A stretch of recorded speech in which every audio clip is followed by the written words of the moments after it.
Hello guys, welcome সকলকে আমার wrestling YouTube channel wrestling and comedy skit with অনির্বাণে। আর আমি আজকের শো নিয়ে চলে এসেছি। হ্যাঁ, আমি আজকের ভিডিও নিয়ে চলে এসেছি গাইস। আজকে আমি স্ম্যাকডাউনের রিভিউ করব, এলিমিনেশন চেম্বারের ঠিক আগের স্ম্যাকডাউন। আজকে স্ম্যাকডাউনের রিভিউ ভিডিও আমি চলে এসেছি, আর কালকে এলিমিনেশন চেম্বার ভোরবেলায়। কোয়াইট অনেস্ট আমার মনে হয় না খুব একটা কেউ আজকে স্ম্যাকডাউন নিয়ে মাথা ঘামিয়েছে, বাট আজকের স্ম্যাকডাউন অ্যাভারেজলি ঠিকঠাক গেছে। আমার তো খারাপ লাগেনি, আর কিছু শখও হয়েছে, আর কিছু শখ ভালো শখ, তো কিছু শখ খারাপ শখ। তো শুরু করা যাক, কী কী হয়েছে সেগুলো নিয়ে শুরু করা যাক, ঠিক আছে? সো ফার্স্ট অফ অল বলি, শো শুরু হয় যে উসোকে কেউ ব্যাক স্টেজে কেলিয়ে দিয়েছে, লিটারালি কেলিয়ে দিয়েছে। কে কেলালো, কিভাবে কেলালো কিচ্ছু দেখায়নি। যে উসো কেলিয়ে পড়ে আছে, পায়ে সব ব্রেস টেস্ট পরানো, অ্যাম্বুলেন্স চলে এসছে, কোডি স্যামি সব এসছিল, রেফিনিক্স এসছিল, আর জেকাব ফাতু যে উসোকে নিয়ে গেল। আর জেকাব ফাতু বললো, আমার কাজিনের যেই হালত করেছে না, তাকে আমি ছাড়বো না। I don't know, probably Jacob Fatu like খুবই উইয়ার্ড লাগলো। শো শুরু হলো, একজন মারকে পড়ে রইলো, Jacob Fatu all of a sudden বলছে যে আমার কাজিনের যা হাল করেছে আমি তাকে ছাড়বো না। আমার কেন যেন মনে হচ্ছে জেকাব ফাতুই যে উসোকে কেলিয়েছে। আর বাই দ্য ওয়ে, জেকাব ফাতুকে কে কেলালো এটাও খুব বড় প্রশ্ন। লাইক ট্রিপল এইচ না স্টোরি তৈরি করতে জানে, ফিনিশ করতে জানে না। জেকাব ফাতুকে কে কেলালো সেটা আমরা জানতে পারলাম না। রাইট নাও আমরা দেখছি যে উসোকেও কেউ কেলিয়ে দিয়েছে। এবার সেটা কবে জানতে পারবো ভগবান জানে। আই ডোন্ট নো আদৌ জানতে পারবো কি না। Very bizarre. যাই হোক, দেন ব্যাক স্টেজের লোগান পল হেমেন এরা সব আসে, আর এরা তোমার কনভিন্স করে নিকলডিসকে যে ফাতু যেহেতু বেরিয়ে গেছে, একটা প্লেস ফাঁকা হয়ে গেছে, ফাতু না, যে উসো যেহেতু বেরিয়ে গেছে, একটা প্লেস ফাঁকা হয়ে গেছে চেম্বারের, লোগান পলকে চেম্বার ম্যাচে নাও। নিকলডিস দেন জেকাব ফাতুর সাথেও কথা বলে, ফাতু বলে আমাকে নাও। সো নিকলডিস ঠিক করে দেয় একটা ম্যাচ হতে চলেছে মেইন ইভেন্টে, যেটা হবে Logan Paul versus Jacob Fatu. যে জিতবে সে এলিমিনেশন চেম্বার ম্যাচে চান্স পাবে। Yes, that's call right booking. Jacob Fatu যাচ্ছে চেম্বারে অবভিয়াসলি, কারণ ফাতুর সাথে ম্যাকিন্টারি হিস্ট্রি রয়েছে। প্লাস ফাতু যদি চেম্বারে যায়, then you get the idea না, যে ম্যাচটা একটু আনপ্রেডিক্টেবল হবে। ফাতু কোডি যে কেউ জিততে পারে, আনলেস মেন ইভেন্ট হওয়ার আগে। সো মেন ইভেন্ট আমি বলেই দিই, Logan Paul versus Jacob Fatu is surprisingly good match, because both of them are good wrestler. Jacob Fatu ভালো রেসলার তো বটেই, আর Logan Paul is definitely very good wrestler, অস্বীকার করার কোনো জায়গা নেই। একটা মাস্ক ম্যান আসে ম্যাচটাকে কস্ট করানোর জন্য, যাতে জেকাব ফাতু জেতে।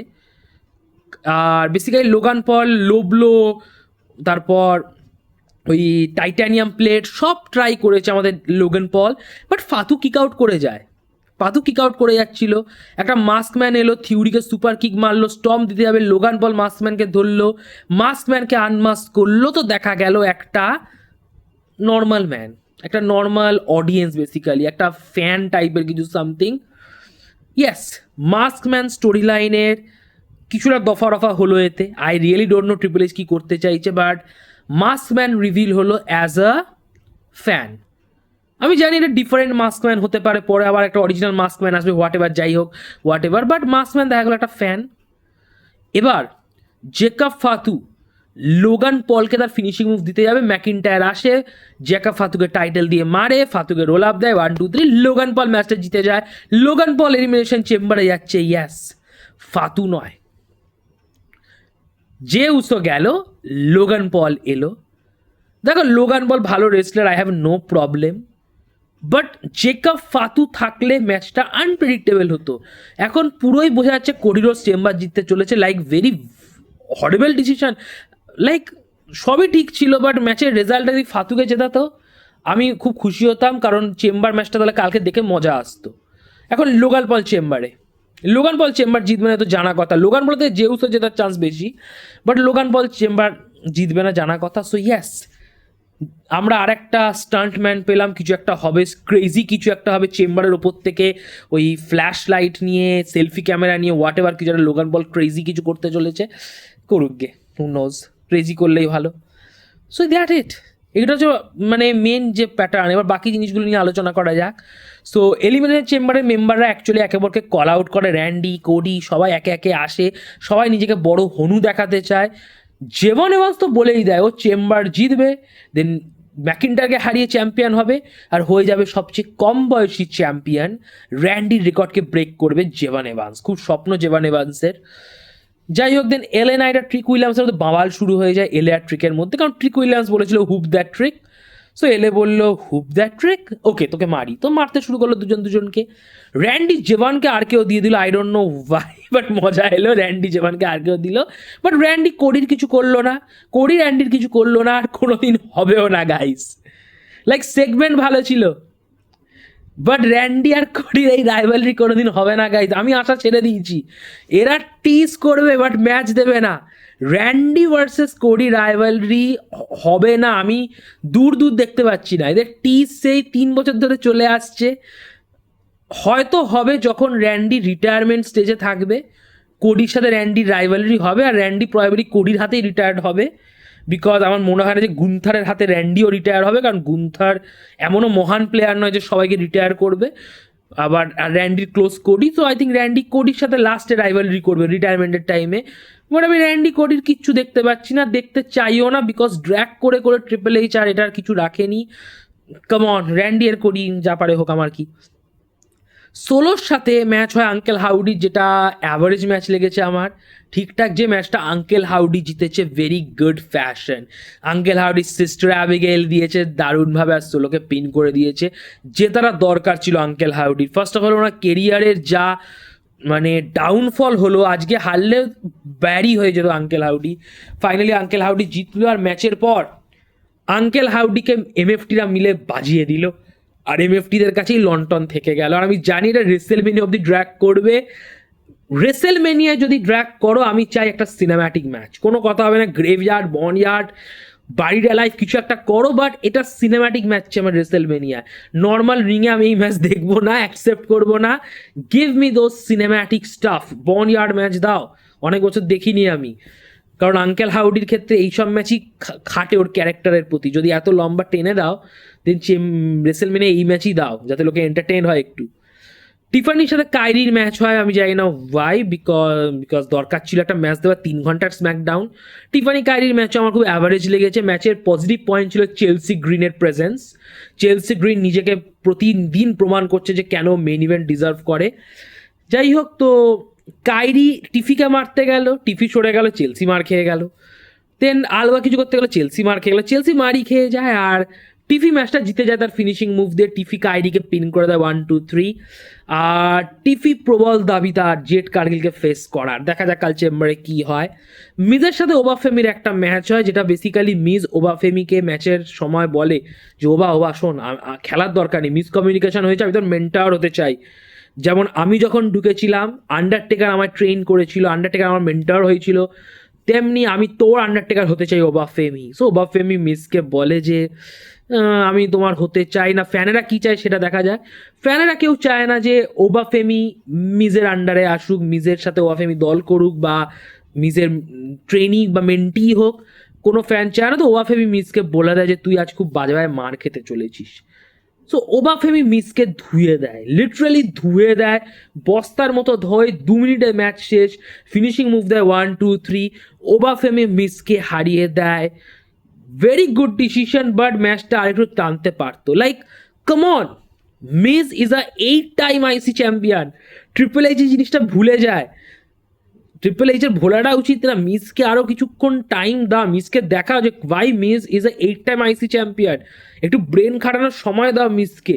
মিস তো ওবাফেমিকে দেখে ভয় পালাবে এরকম করছে যখন ম্যাচ শুরু হলো। বেসিক্যালি কোথায় মিস একটু স্মার্ট স্ট্র্যাটেজি করে পায়ে মারবে, এতে মারবে, বিকজ দ্যাটস মিস না। পুরো 2 মিনিটের মধ্যে মিস একবারই শুধু কিছু করতে পেরেছে, আদার দ্যান দ্যাট পুরো মিসকে বস্তার মতো ধুয়ে ওবাফেমি পিন দিয়ে দিয়েছে। ওবাফেমির জন্য খুব ভালো, বাট মিজের জন্য আমার খারাপ লাগে, দ্যাটস দ্য বিগেস্ট থিং। যাই হোক, ওবাফেমির ফিউচার ব্রাইট। কার্ডোনার সাথে কার্ডোনার সাথে তোমার কার্মেলো হাইজের ম্যাচ হয় for the US title open challenge. Cardona accept করে, যে ম্যাচটা আমার খুব অ্যাভারেজ লেগেছে। কোয়াইট অনেস্ট, কার্মেলো হাইজের ম্যাচ খুব ভালো হয়, রে ফিনিক্সের এগেনস্টে হোক, ইলিয়ার এগেনস্টে হোক, কার্মেলো হাইজ জানে কীভাবে ম্যাচ দিতে হয়। বাট ম্যাট কার্ডোনার সাথে এই ম্যাচটা আমার একটু হালকা কেমিস্ট্রি অভাব লেগেছে। আর ইয়েস, কার্মেলো হাইজ ম্যাট কার্ডোনাকে স্পিন করে দেয় ফার্স্ট 48 মেরে 1-2-3 করে দেয়, কার্মেলো হাই স্পিন করে দেয় ম্যাট কার্ডোনাকে, টাইটেল রিটেন করে নেয়। আর ম্যাট কার্ডোনা কাইন্ড অফ এ জবার, এটা বোঝা যাচ্ছে, কারণ ম্যাট কার্ডোনার ফিনিশারে কার্মেলো কিক আউট করে দেয়, বাট কার্মেলোর ফিনিশারে ম্যাট কার্ডোনা কিক আউট করতে পারে না। That proves him a biggest জবার। ম্যাট কার্ডোনা রুসে ফেরত এসছে জবার হিসেবেই। ইয়াস, যাই হোক, তারপর তোমার একটা ম্যাচ হয় ক্যান্ডিস লেনের জর্ডান গ্রেস, যেটা বেসিক্যালি স্কোয়াশ ম্যাচ ছিল। আমার আহামরি কিছু লাগেনি, জর্ডান গ্রেস ম্যাচটা জিতে যায়, তা ফিনিশিং মুভও দেয় না, জর্ডান গ্রেস 1-2-3 করে দেয়, ক্যান্ডিস লেনে হেরে যায়।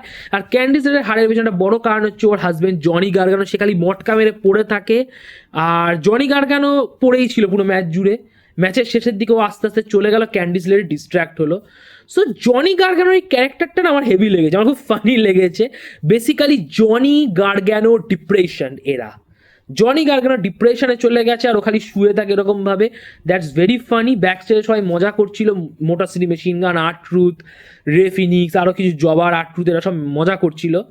তো কিট উইলসন আসে, কিট উইলসন বলে যে জনি গার্গানোকে নিয়ে মজা করো না, ওটাই ওর শক্তি, তোমরা সব টক্সিক। তো সবাই মিলে কিট উইলসনেরও মজা বানিয়ে দেয়। ইয়েস, আর প্রমাণ করে দেয় ওরা সবাই যে সত্যি সবাই টক্সিক। কিট উইলসন একদম ঠিক বলেছে, লাইক জনি গার্গানোর কে ছেড়ে দাও, তোমরা মজা করছো, তোমরা টক্সিক। ওরা ওই নিয়ে হাসাহাসি করলো। সো ইয়াস, আমি কিট উইলসনের সাথে ভাই। আমার মনে হয় মোটর সিটি মেশিন গান, আর্ট্রুথ, রে ফিনিক্স আর বাকি যে কটা জবার ছিল সব টক্সিক।